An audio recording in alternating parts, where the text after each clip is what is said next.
Today we're going to talk about the Sig Sauer Emperor Scorpion 1911 and 10 millimeter.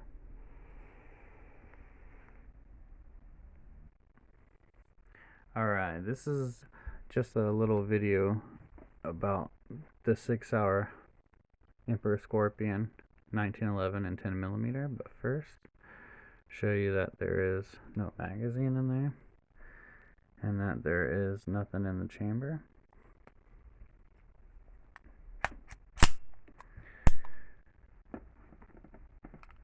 So this gun does have a front rail. It does have a skeletonized trigger, skeletonized hammer. It does have a nice beaver tail safety. It has Sig Light night sights.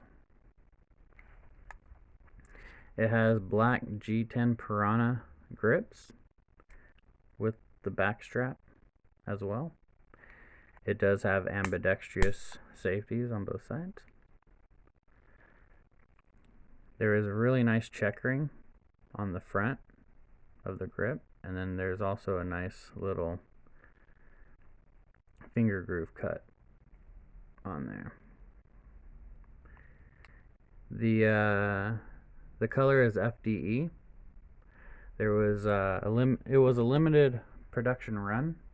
I do not know how many were made. I bought this used. I found on the used market, and that's pretty much how you have to find them now.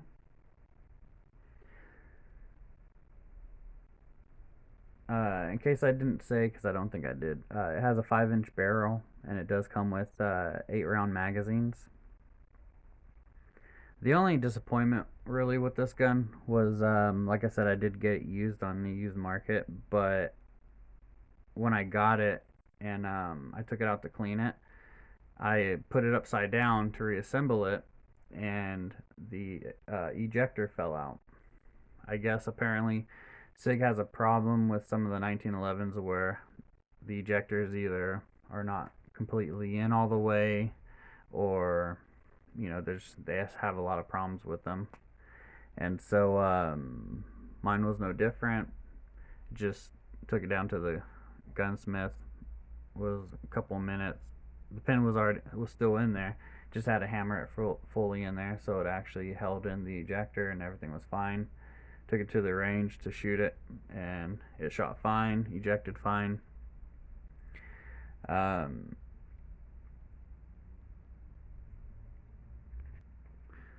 gun feels really nice in your hands, especially with the grips and the checkering in the front. For being a 10 millimeter, I don't feel like it has excessive recoil or anything, especially because the gun is a little heavy. It's all metal. I do like the 10 millimeter cartridge a lot. It is this is, I believe, a 200 grain hollow point.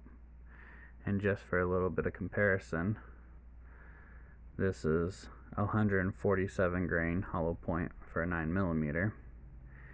And you can kind of see,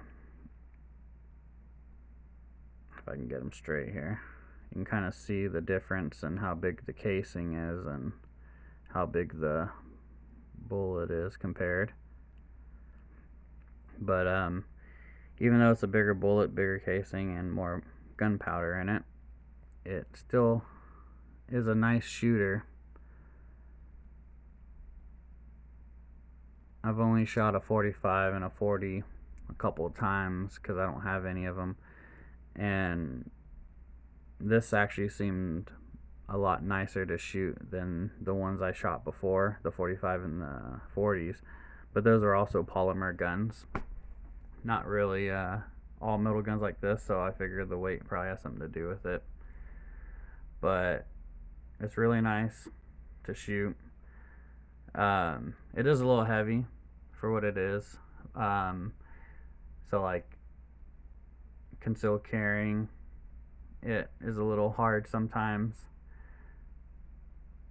but it's not impossible.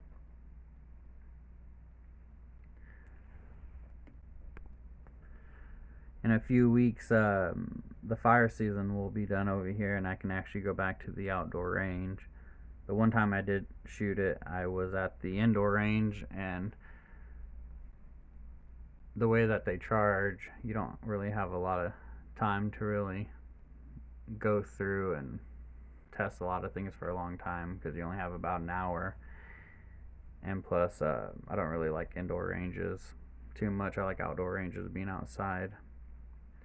So we'll see in a few weeks how it does and if I get if I have any problems with it. But so far, I haven't had any problems with it. It shot fine, it ejected fine, it loaded fine. So we'll see how it goes. And that's about it. I just wanted to talk about it for a little bit.